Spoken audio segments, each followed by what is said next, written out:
Sir நீங்க எங்க இருந்து கூப்பிடுறீங்கன்னு கேட்டேன். நான் தேனாம்பேட்டை எஸ்ஆர் காப்பீட்டு திட்டத்திலிருந்து பேசுறேன் சார். தேனாம்பேட்டை எஸ்ஆர் காப்பீட்டு திட்டம் தான் என்னது? இப்ப புதுசா ஒரு ஸ்கீம் அறிவிச்சாங்க சார் நம்ம Tamil Nadu government, okay, Indian election கமிஷன்ல இருந்து. சரி அது கணக்கெடுப்பு செய்து இருக்கு சார். சரி. உங்க ஆதார் கார்டு நம்பர் கொஞ்சம் சொல்ல முடியுமா? சார் எதுக்கு என் ஆதார் நம்பர் கேக்குறீங்க? நாங்க எதுக்கும் அப்ளை பண்ணல சார். இது அப்ளை பண்றது இல்ல சார், நாங்களே ஆன்லைன்ல பார்த்து ஒருத்தருக்கா கால் பண்ணி தான் சார் வந்து இருக்கோம். சார். நான் இதை கூப்பிடுறேன், ஒரு 10 நிமிஷம் கூப்பிடுறேன், டிரைவிங்ல இருக்கிறேன், கூப்பிட்டுங்களா? சார் ஆக்சுவலா கால்ஸ் ஒன்ஸ் தான் சார் போகும், மறுபடியும் நான் பண்ண முடியாது சார்.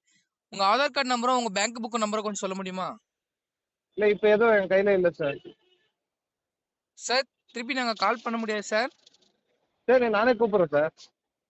இந்த நம்பருக்கு நீங்க ஃபோன் பண்ணா திருப்பி வராதுங்க சார். சரி, ஓகே சார், தேங்க்யூ சார். உங்க அக்கௌண்ட் நம்பர் மட்டும் சொல்ல முடியுமா? ஹலோ ஹலோ ஹலோ சார், கேக்குதுங்களா?